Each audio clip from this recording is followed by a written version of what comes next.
Muchísimas gracias por la bienvenida y siempre es una alegría el poder acompañaros de nuevo y en esta ocasión pues creo que veo el mayor número de personas que he visto jamás en este local y esto es buena señal, que la iglesia va creciendo, que el Señor os va bendiciendo y bueno, que aún este lateral, aunque no estaba acostumbrado a mirar, pero tenéis sillas y algunas ocupadas. Pues sí, un gusto de verdad poder acompañaros.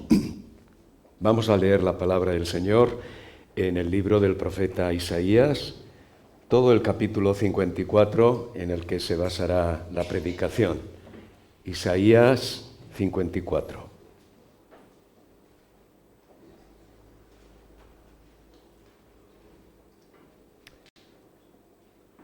Dice así la palabra del Señor. Regocíjate, oh estéril, la que no daba a luz. Levanta canción y da voces de júbilo, la que nunca estuvo de parto, porque más son los hijos de la desamparada que los de la casada, ha dicho Jehová. Ensancha el sitio de tu tienda, y las cortinas de tus habitaciones sean extendidas, no seas escasa. Alarga tus cuerdas y refuerza tus estacas, porque te extenderás a la mano derecha y a la mano izquierda, y tu descendencia heredará naciones y habitará las ciudades asoladas. No temas, pues no serás confundida, y no te avergüences, porque no serás afrentada, sino que te olvidarás de la vergüenza de tu juventud, y de la afrenta de tu viudez no tendrás más memoria. Porque tu marido es tu hacedor, Jehová de los ejércitos es su nombre, y tu Redentor, el Santo de Israel. Dios de toda la tierra será llamado. Porque como a mujer abandonada y triste de espíritu te llamó Jehová, y como a la esposa de la juventud que es repudiada, dijo el Dios tuyo. Por un breve momento te abandoné, pero te recogeré con grandes misericordias.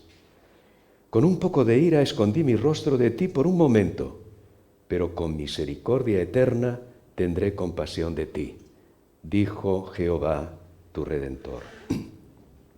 Porque esto me será como en los días de Noé, cuando juré que nunca más las aguas de Noé pasarían sobre la tierra. Así he jurado que no me enojaré contra ti, ni te reñiré, porque los montes se moverán, y los collados temblarán, pero no se apartará de ti mi misericordia, ni el pacto de mi paz se quebrantará, dijo Jehová, el que tiene misericordia de ti. Pobrecita, fatigada con tempestad, sin consuelo. He aquí que yo cimentaré tus piedras sobre carbunclo, y sobre zafiros te fundaré. Tus ventanas pondré de piedras preciosas, tus puertas de piedras de carbunclo, y toda tu muralla de piedras preciosas. Y todos tus hijos serán enseñados por Jehová, y se multiplicará la paz de tus hijos. Con justicia serás adornada, estarás lejos de opresión, porque no temerás, y de temor, porque no se acercará a ti. Si alguno conspirare contra ti, lo hará sin mí. El que contra ti conspirare, delante de ti caerá. He aquí que yo hice al herrero que sopla las ascuas en el fuego y que saca la herramienta para su obra, y yo he creado al destruidor para destruir. Ninguna arma forjada contra ti prosperará. Y condenarás toda lengua que se levante contra ti en juicio. Esta es la herencia de los siervos de Jehová, y su salvación de mí vendrá, dijo Jehová. El pasaje que acabamos de leer es uno de los pasajes más tiernos, más conmovedores de la Biblia, y en particular del libro del profeta Isaías. Dios quiere hacer llegar a aquel pueblo de Dios en el Antiguo Testamento en una situación realmente calamitosa que eso no era la última palabra, que había un futuro mejor para este pueblo. Tardaría lo que tardaría en el tiempo de Dios, pero hay un futuro mejor para aquellos que son parte del pueblo de Dios. Y Dios lo hace escogiendo dos imágenes en este capítulo, que secciona claramente el capítulo 54 en dos partes. La primera parte, que la constituye los versículos 1 al 10, la imagen es el de una mujer estéril. Dicho en otras palabras, en aquellos tiempos, una mujer despreciada, una mujer que posiblemente algo malo habría hecho en la vida para que Dios no le concediera hijos. Era una mujer frustrada, era una mujer abandonada, era una mujer en los márgenes de la sociedad, porque realmente algo malo había caído sobre ella. Era una mujer estéril. Claro que en aquellos tiempos no sabían que la esterilidad puede venir del hombre también, pero fuera como fuese, la culpable era la mujer, era una mujer estéril. Y Dios compara, en primer lugar, la situación de su pueblo en aquellos tiempos con el de una mujer estéril, porque es una nación desolada, es una nación que humanamente no tiene ninguna esperanza de futuro. La segunda parte del capítulo, que va de los versículos 11 hasta el final, la comparación cambia y es ahora con una ciudad, pero una ciudad fatigada con tempestad, dice el versículo 11, una ciudad que ha sufrido realmente una desolación terrible, para la cual en principio tampoco hay esperanza. Pero para esta ciudad, que también representa al pueblo de Dios, pues Dios viene a decirle que sí, que hay esperanza. Y la esperanza está en mí, por quién soy yo, por cómo os amo, por cómo os quiero, aunque ahora aparecéis como una mujer estéril y como una ciudad desolada, sí hay un futuro mejor, y el que lo garantiza soy yo, no vosotros. Esta es la garantía del pueblo de Dios. Y es muy significativo, claro, que el capítulo 54 de Isaías viene después del capítulo 53. La matemática todavía no se me ha olvidado. Pero el capítulo 53 es el sufrimiento, muerte del siervo del Señor. Es la profecía central del Antiguo Testamento, de que Dios sería hombre, de que su Mesías sería crucificado y daría su vida por todos, y que aquellos que creyeran en él formarían un nuevo pueblo de Dios, amplio, grande, gracias a su obra. Así que todo lo que el capítulo 54 promete es gracias al capítulo 53. Es lo que Dios mismo, en Cristo Jesús, en su Hijo, ha hecho por nosotros, ¿no? Es muy importante que tengamos esta perspectiva. Bien, pues teniendo el cuadro global y habiéndonos situado en lo que el capítulo 54 nos quiere decir y esta transmisión del futuro mejor, vamos ahora a procurar desarrollarlo en tres secciones sencillas que vamos a reflexionar. La primera es que Dios promete la formación de un gran pueblo, la formación de un gran pueblo. Este pueblo es comparado, como decíamos, con una mujer estéril por la situación, como ya hemos comentado, de desolación, de desesperación, de sentido de culpabilidad que una mujer estéril en aquellos tiempos podía sentir. Pero la palabra viene después del capítulo 53 y de lo que el Mesías va a hacer en la cruz y en su sacrificio por nosotros. El capítulo 54, también literalmente en el hebreo, comienza con esta palabra, regocíjate, regocíjate. Claro, decirle a una mujer estéril que se regocije es un tanto cruel si no hay una solución para su esterilidad.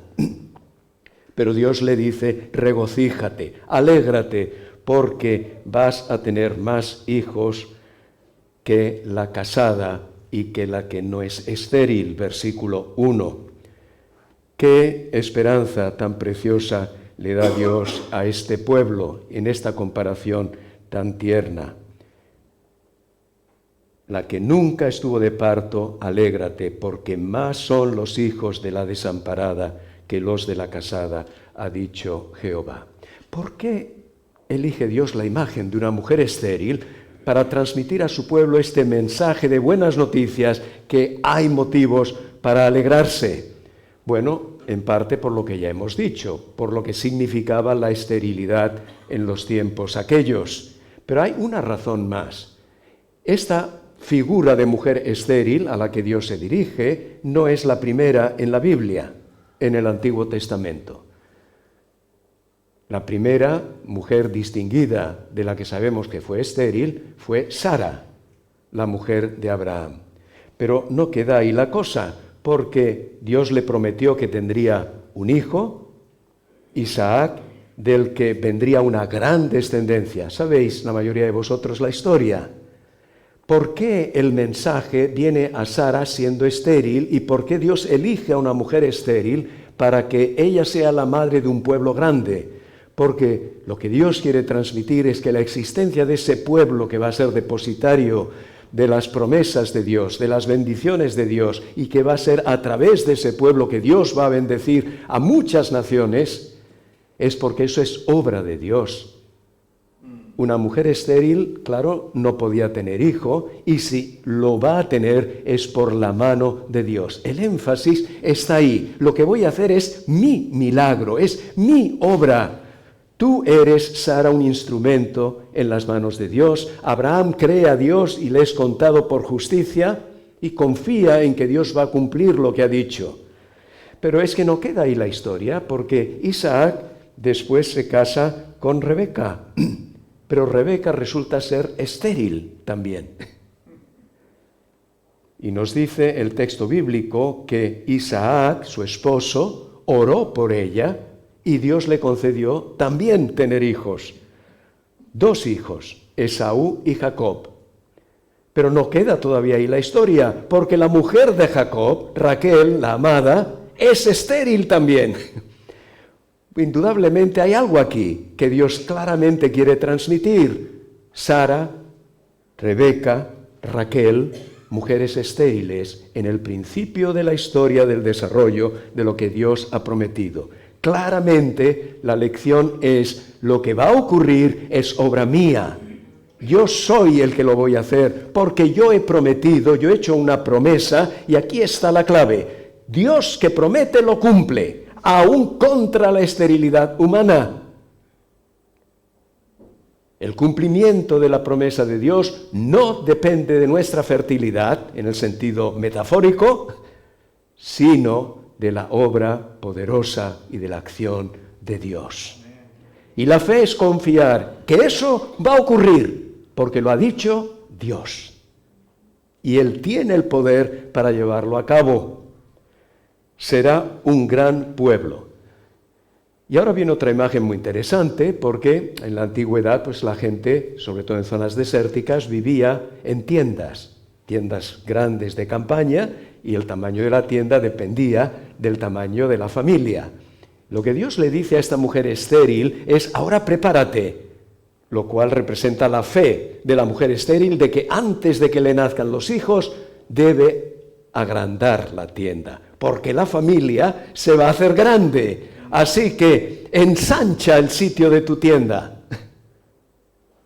Las mujeres eran las encargadas de cuidar la tienda, y cuando había que extender algo más la tienda o afianzar las estacas que soportaban o tomaban la tienda segura en el terreno, era la mujer la que solía hacer. El hombre se dedicaba a otras cosas. Ahora, esta mujer estéril en fe debe levantarse y ampliar su tienda, porque van a venir hijos. Ensancha el sitio de tu tienda, las cortinas de tus habitaciones sean extendidas, no seas escasa.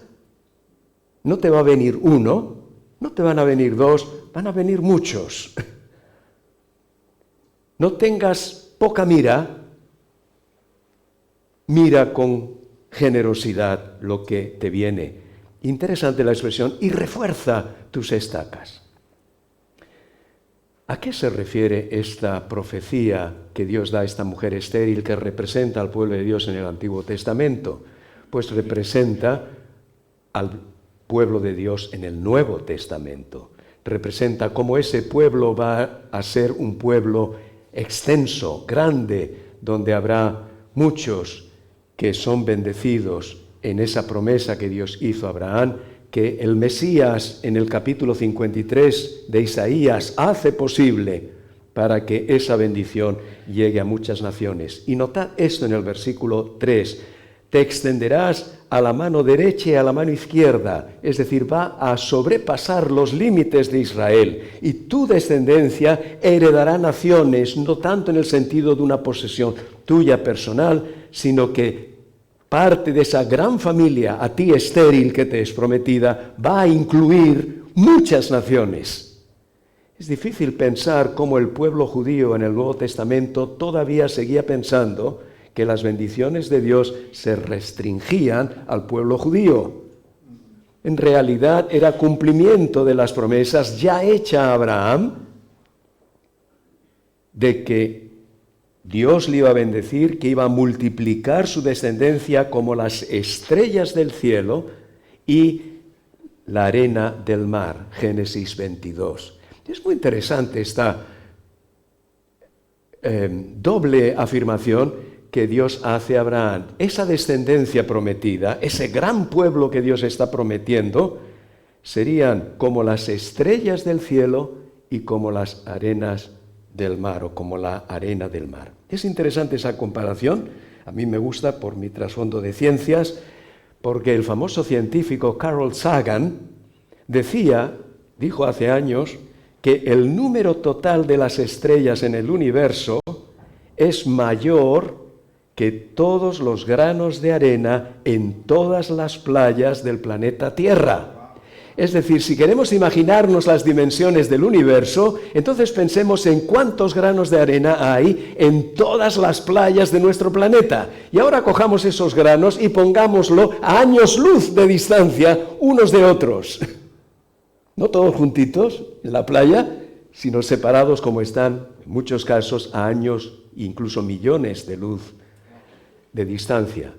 Bueno, se han hecho estimaciones, claro, aproximadas, porque no podemos llegar al final del universo, pero se han hecho estimaciones y se entiende que aproximadamente, para tener una idea de las dimensiones de nuestro universo, es bastante acertado lo que Carl Sagan decía. ¿No es interesante que hace tantos miles de años Dios le dijera a Abraham la misma comparación? Tu descendencia, lo que vendrá después de este hijo que te va a nacer, será como las estrellas del cielo y como la arena del mar. ¿Cómo podemos aplicar esto a nosotros hoy? Porque el pueblo de Dios hoy, su iglesia, es esa descendencia. Pues en primer lugar, tenemos que recordar continuamente que el crecimiento de la iglesia es milagro divino. Es milagro divino. No es que nosotros no tengamos una parte, nuestra parte es ensanchar la tienda, afirmar sus estacas, ahora llegaremos a ello, pero es Dios el que da el crecimiento. Yo planté, dijo el apóstol Pablo, Apolos regó, pero el crecimiento lo ha dado Dios. Primera de Corintios 3. Y nos dice ya antes, en el libro de los Hechos de los Apóstoles, capítulo 2, versículo 47, y el Señor añadía cada día a la iglesia los que habían de ser salvos. El crecimiento de la iglesia es milagro divino. Nosotros somos en nosotros mismos estériles en este sentido. Pero alégrate, estéril, porque hay un Dios que da el crecimiento y produce el milagro del crecimiento de su pueblo. En segundo lugar, la iglesia debe, sí, esto sí, extender la tienda, hacerla más grande y afianzar las estacas. ¿Y de qué nos habla esto? Nos habla de que en el pueblo de Dios hay que dar lugar, hay que dar cabida a gente de toda lengua, de todo pueblo y de toda nación. porque eso es lo que habrá en el cielo. ¿Recordáis Apocalipsis 7:9? Después de esto miré y aquí una gran multitud, la cual nadie podía contar, porque eran como las estrellas del cielo y la arena del mar.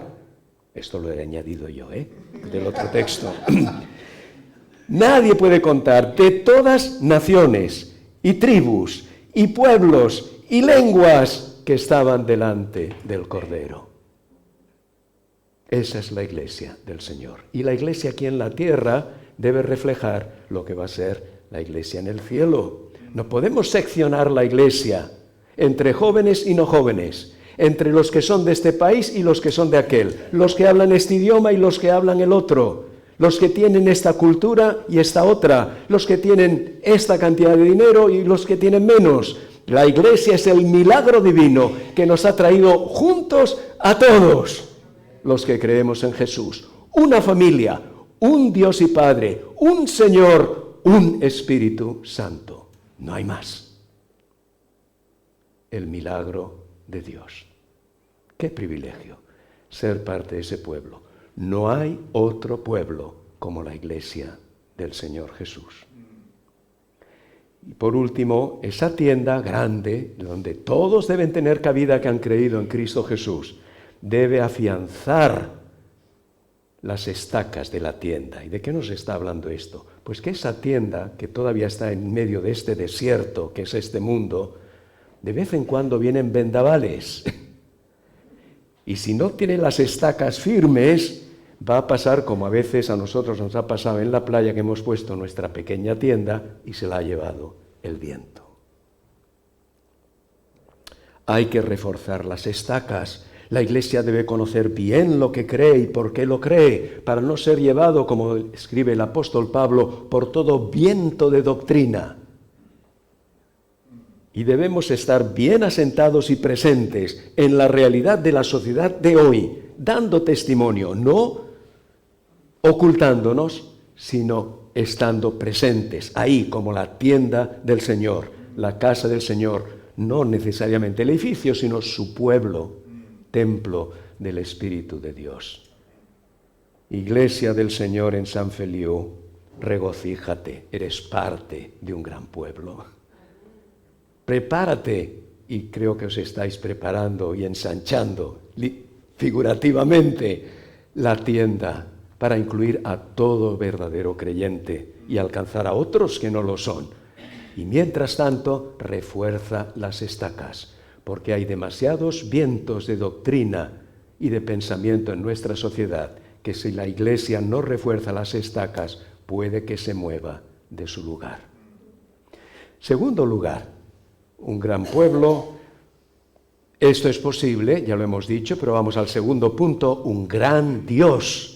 Un gran Dios. Los versículos del 5 al 10 realmente son estremecedores. Me gustaría tener mucho más tiempo para poder transmitiros la grandeza de estas palabras, porque aquí ahora es Dios que habla para decirle al pueblo, ¿quién soy yo? ¿Cuál es esta garantía para hacer este gran pueblo? Y en primer lugar, en el versículo 5, Dios se presenta. Esta es la carta de presentación de Dios. Yo soy, le dice Dios a su pueblo, tu hacedor. Soy Jehová de los ejércitos. Soy tu redentor. Soy el Santo de Israel, Dios de toda la tierra. 5 títulos a los que Dios se refiere a sí mismo. ¿Con quién es Él? ¿Con quién es Él? Soy tu hacedor. No solamente soy tu creador, soy tu hacedor, es decir, soy el que te da forma. Estoy implicado en tu historia, sé lo que te ocurre, sé dónde te quiero llevar. Yo te he formado como el alfarero forma la vasija. Yo sé de tu esterilidad, pero tu futuro será mejor. Yo soy Jehová de los ejércitos. No pienses que en la situación que estás ahora, amenazada por ejércitos extranjeros que te van a llevar al cautiverio, es porque los dioses de esos países sean más fuertes que yo. No, yo soy el Dios de los ejércitos celestiales, de mis ángeles que luchan por vosotros, pero también soy el soberano Señor sobre los ejércitos de este mundo, que usaré para mis propósitos finales definitivos. De hecho, es interesante, saltando por un momento al versículo 16, que Dios dice: yo hice al herrero que sopla las ascuas en el fuego y que saca las herramientas para su obra. Es decir, no solamente soy el Dios de los ejércitos, sino soy aquel que hizo también al que hace las armas para la guerra.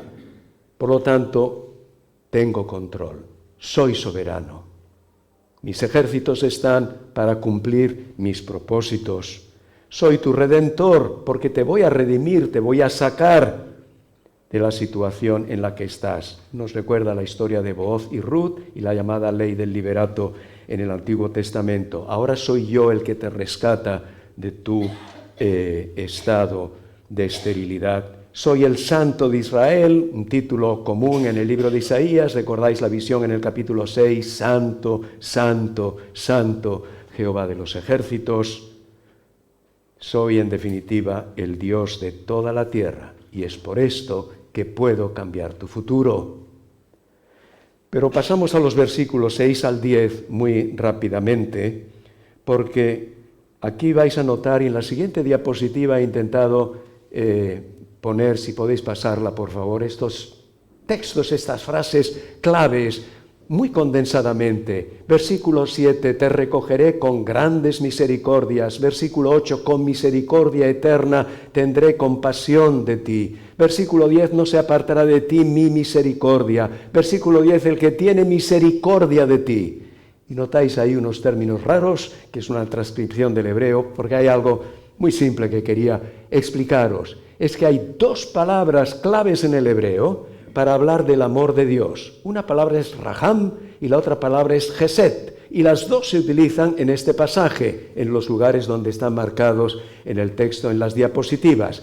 ¿Cuál es la diferencia? ¿Cuál es el matiz de estas dos palabras que hablan del amor de Dios? La primera, raham, que se traduce también a veces misericordia, y otras veces más comúnmente compasión. En realidad el mismo texto, misma palabra en el hebreo, habla de la profundidad del amor de Dios. Literalmente, raham es matriz. Interesante, está hablando de una mujer estéril en el principio del pasaje, y ahora el texto habla del raham de Dios, del amor profundo de Dios, que es como el amor de una madre que ha tenido en su matriz, en su raham, a su hijo, y porque lo ha tenido en su raham, ama al hijo profundamente. ¿Recordáis otro texto que más adelante aparecerá? Se olvidará la mujer de lo que dio a luz, para dejar de compadecerse, raham, del hijo de su vientre. Aunque olvide ella, yo nunca me olvidaré de ti. Yo tengo más raham, más amor profundo, más compasión que una madre puede sentir por su hijo. Yo creo que humanamente no hay mayor comparación del amor de Dios. Raham, amor profundo, compasión, tierno, te quiero. Y la otra expresión es chesed, también amor, traducido como misericordia, como veis en este mismo texto. Otras veces, sobre todo en el equivalente en el Nuevo Testamento, por gracia. La gracia de Dios es el chesed de Dios. ¿Y cuál es el matiz del chesed de Dios? Sí, en el primero el matiz es la profundidad sentida del amor de Dios. El chesed de Dios nos habla de su fidelidad. Dios ama fielmente. Dios cumple lo que ha dicho. Dios actúa fielmente conforme a su amor. Es decir, hagas lo que hagas, Dios te ama. Eso es chesed. Encontramos una comparación pobre, sí, pero yo a veces lo he dicho, mis hijos pueden hacer lo que hagan, siempre les querré. Me dolerá, lloraré, pero son mis hijos, son buenos hijos y hijas, Pero me puedo imaginar que fuese de otra manera. Indudablemente me dolería, lloraría, haría lo posible por cambiarlos, pero les querré porque son mis hijos. Bueno, Pues es una comparación muy pobre con el amor de Dios. El Gesed de Dios es infinitamente superior. Dios es fiel a su pacto, es fiel a sus promesas y nada hay que cambiará. Como dijo un escritor, no hay nada que puedas hacer para que Dios te ame más, ni hay nada que puedas hacer para que Dios te ame menos. Dios es fiel en su amor. Una perfecta traducción o cuasi perfecta de Gesed sería amor leal. El amor leal de Dios. ¿Hay manera más sublime de expresar esto? Esta es la confianza, esta es la alegría, por esto hay razón para gozarse. Porque aunque somos estériles en el sentido del pasaje, el Dios, que ahora es comparado con el marido de esta mujer, y ahora vamos allí, es el Dios Raham y el Dios Gesed. Qué bonito. Incomparable. Bueno, en la diapositiva siguiente tenéis estos dos textos a los que me refería, y el segundo es de Éxodo 34:6, cuando Dios se presenta a Jehová, fuerte, misericordioso, Raham, y piadoso, tardo para la ira y grande en misericordia, Gesed, y verdad. Verdad quiere decir Dios cumple lo que ha dicho, Él no miente, es fiel, es fidedigno, podemos esperar en Él. Y una mención más, Evangelio de Juan, capítulo 1, y nosotros vimos su gloria, la de Cristo, gloria como del unigénito del Padre, lleno de gracia y de verdad, lleno de Gesem, y de la otra palabra en hebreo, para verdad. Esa era la gloria de Cristo, su Gesed, su amor inalterable, leal, fiel. Bueno, vamos ya a la última parte del texto, porque la última parte del texto, de los versículos 11 al 17, tiene que ver con una gran herencia. Una gran herencia. Y ahora, como os decía al principio, pues la comparación va con una ciudad. Pasamos de la imagen de la estéril, la mujer estéril, a la de una ciudad.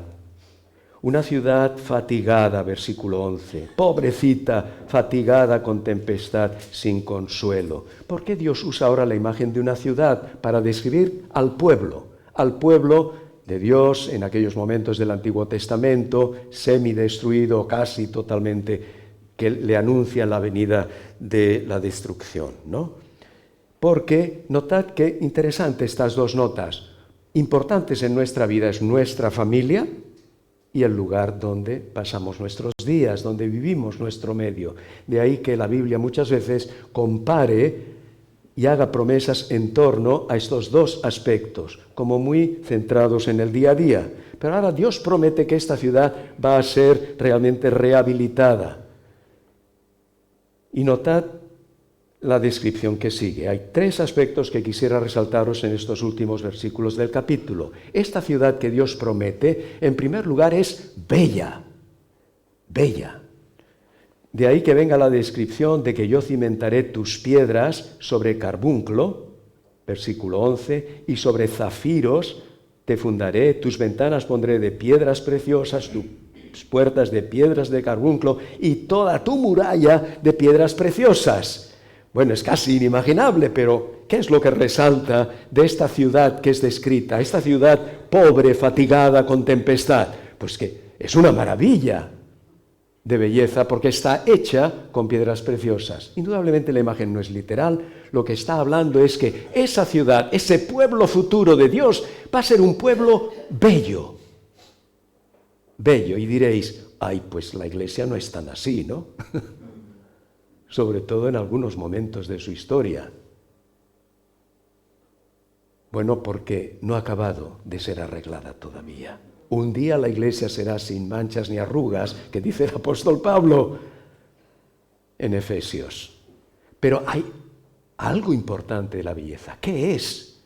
¿Qué es lo que hace esta ciudad bella? Porque realmente lo vamos a encontrar en el versículo 14. Notad el adorno. ¿En qué consiste? ¿Cuál es la interpretación de esas piedras preciosas que adornan esta ciudad futura?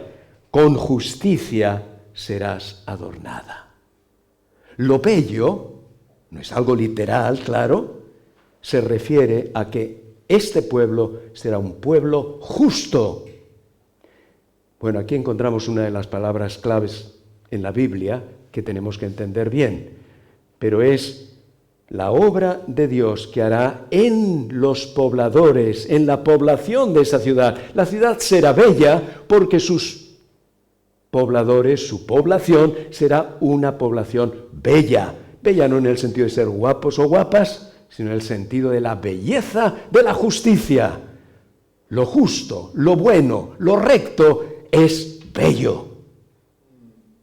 Esa es la belleza del pueblo de Dios. Y un día esa justicia será perfecta. Hemos sido justificados y Dios ahora nos lleva en ese proceso de santificación que concluirá con una iglesia total y absolutamente bella. En segundo lugar, esta ciudad, con sus pobladores, será un lugar donde resalte la sabiduría. Versículo 13. Y todos tus hijos serán, los pobladores de esta ciudad, referencia al pueblo de Dios, todos tus hijos serán enseñados por Jehová. Muy interesante esta palabra, enseñados en el hebreo, es la misma palabra que se traduce en otros textos por discípulos. Literalmente esto es lo que quiere decir un discípulo, es un aprendiz. Aún en el Nuevo Testamento, ese es el sentido básico de la palabra discípulos, matetes, que por cierto ahí viene matemáticas, pero no tiene nada que ver. Hay un texto en Isaías 54, preciosísimo, donde se utiliza esta misma palabra, enseñados, gente enseñada, gente sabia, traduce Isaías en el capítulo 50, poco antes, versículo 4, no en el 54, sino en el 54. Uno de mis textos favoritos, donde dice: Jehová el Señor me dio lengua de sabios, para saber hablar palabras al cansado. Despertará mañana tras mañana, despertará mi oído para que oiga como los sabios, sabios para hablar y sabios para oír, enseñados por Dios para saber decir lo que tengo que decir y oír como debo oír. Esto es un discípulo, enseñados por el Señor, la sabiduría de Dios. Y por último, la descripción en los versículos 15 al 17 nos habla de seguridad. Este pueblo, además de ser bello por su justicia, de ser sabio por su enseñanza de Dios, es un pueblo que será seguro. Versículo 15. Si alguno conspirare contra ti, lo hará sin mí para empezar, pero el que contra ti conspirare, delante de ti caerá. ¿Por qué? Porque yo soy el Dios de los ejércitos, yo soy tu hacedor, yo soy el santo, yo soy el que te ama con amor Raham, con amor Geset. Delante de ti caerá. Es decir, va a haber el que conspirare. La iglesia tendrá sus enemigos, pero la iglesia será triunfante. A nuestra vida puede venir lo que venga, y vienen muchas cosas muy feas y muy malas, pero el triunfo final es del Señor y seremos victoriosos. Esto es lo que dice el apóstol Pablo, ¿no es cierto? Romanos capítulo 8, si Dios es por nosotros, ¿quién contra nosotros? ¿Quién nos separará del amor de Cristo? ¿Tribulación? ¿O angustia? ¿O persecución? ¿O hambre? ¿O desnudez? ¿O peligro? ¿O espada? Antes en todas estas cosas somos más que vencedores, por medio de aquel que nos amó. El siervo sufriente de Isaías 53. Esta victoria, esta seguridad final, garantizada, es porque hay un Isaías 53. Hay alguien que dio su vida por nosotros y en la cruz derrotó el mal. ¿Quién conspirará contra ti? Y dice, qué bonito esto, esta es la herencia de los siervos del Señor. Hace unos años falleció mi madre y, bueno, mi padre ya había fallecido hacía muchos años, así que la casa que construyó mi padre se vendió y recibimos, somos 5 hermanos, una quinta parte de la herencia. No fue una cosa grandiosa, pero fue algo muy significativo. Yo tuve la sensación cuando recibí el dinero en la cuenta de la quinta parte de la venta de la casa de mi madre, dije, pues yo no he ganado esto. Me viene, está muy bien, ¿no? Siento muchísimo y fue muy doloroso el fallecimiento de mi madre, pero cuando el dinero se ingresó en la cuenta, dije, pues yo no he hecho nada para esto, simplemente porque soy hijo de Joaquina Ortega. Soy hijo, y como hijo era heredero, uno de los herederos, pero yo no había hecho nada. Todo eso se debió a un padre que supo administrar, que trabajó hasta con sus manos para construir esa casa y que tuve una madre que supo administrar y no fue falta venderla, a pesar de que mi padre murió cuando éramos muy pequeños. Herencia. Y herencia significa, tú no has hecho nada en realidad para recibir esa herencia. Lo han hecho por ti. Esta es la herencia del Señor. Lo recibimos no por nuestro propio esfuerzo, sino por lo que el siervo sufriente de Isaías 53 ha hecho. Y Él es heredero, y nosotros, dice Pablo, coherederos con Él. ¡Wow! Coherederos con Él. Quisiera finalizar con una frase que veréis en la diapositiva, creo que estará a continuación, de Alexei Navalny. Os sonará este nombre, que fue jefe de la oposición a Putin, y sabéis su historia. Cómo fue envenenado, se recuperó del envenenamiento en la Alemania, pero después él quiso volver a Rusia y enseguida le detuvieron. Y Putin le mandó a una prisión en el Círculo Polar Ártico. Allí sufrió durante 3 años cuando finalmente murió. Y él ha escrito un libro que se llama Patriota, en castellano, y acaba con estas palabras. Es una traducción mía de la versión en inglés, espero que esté bien. Pero él escribe esto, algo que yo mismo no sabía, es que Navalny se confesaba creyente.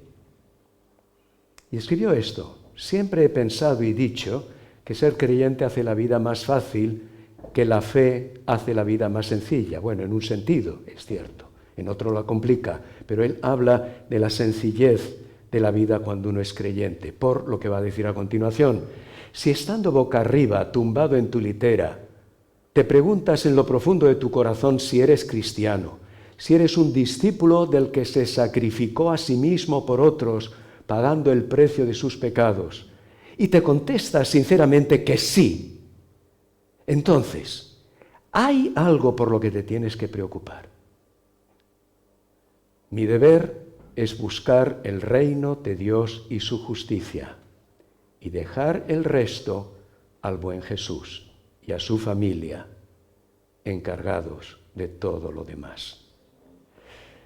Expresa la confianza de este hombre, que murió al poco tiempo, en que si soy cristiano, si en verdad estoy seguro de mi fe en Cristo, tengo que preocuparme del reino de Dios y su justicia y su rectitud. La justicia, la belleza de la que hablaba este pasaje, eso es mi preocupación central. El resto lo hará Jesús y también su iglesia. Pero mi parte es esta. No conozco a todos los que estáis aquí, pero es posible que alguno se haya preguntado esto que decía Navalny: ¿soy cristiano realmente? ¿Soy discípulo de Jesús? Me encuentro entre estos sabios de los que nos habla el Antiguo Testamento. Si tu respuesta es que sí, regocíjate, regocíjate, porque sabes que eres parte de un gran pueblo, tienes un gran Dios y tienes una gran herencia que ahora disfrutas solo en parte y un día la vas a disfrutar en plenitud. Pero si tu respuesta es no lo sé, no estoy seguro, pide a Dios que siga alumbrando tu corazón, que te hable al corazón y que un día creas en aquel que murió por ti, que le abras tu corazón, que le digas gracias Jesús, porque tú diste tu vida por mí, para que mis pecados fueran perdonados y pudiera ser parte de este pueblo tuyo, perdonado, bendecido por ti. Quiero ser parte de este gran pueblo. Quiero que tú seas mi gran Dios. Quiero disfrutar de la gran herencia que no se contamina, que no perece, que no se destruye, como dice el apóstol Pedro, y que gratuitamente tú me das. No lo dejes para mañana.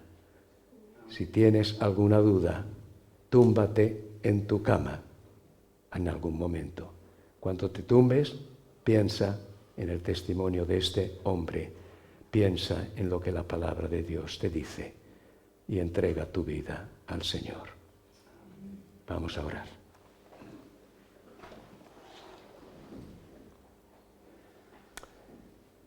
Padre Celestial, creo que no hay palabras para decir gracias por todo lo que tú has hecho por nosotros. Te damos las gracias porque entre los miles, millones de personas de este mundo, un día nos llegó el mensaje del Evangelio. Y te damos las gracias porque nos abriste toda una nueva perspectiva en la vida. Nos has hecho parte de tu pueblo. Señor, te damos las gracias porque tú eres nuestro gran Dios. Y te damos las gracias por la herencia que en parte ya podemos disfrutar y que un día será plena. Ayúdanos, Señor, a ensanchar el sitio de nuestra tienda, a afianzar las estacas, para que tu pueblo sea un testimonio vivo y poderoso de tu amor compasivo y de tu amor fiel. En el nombre de Jesús. Amén.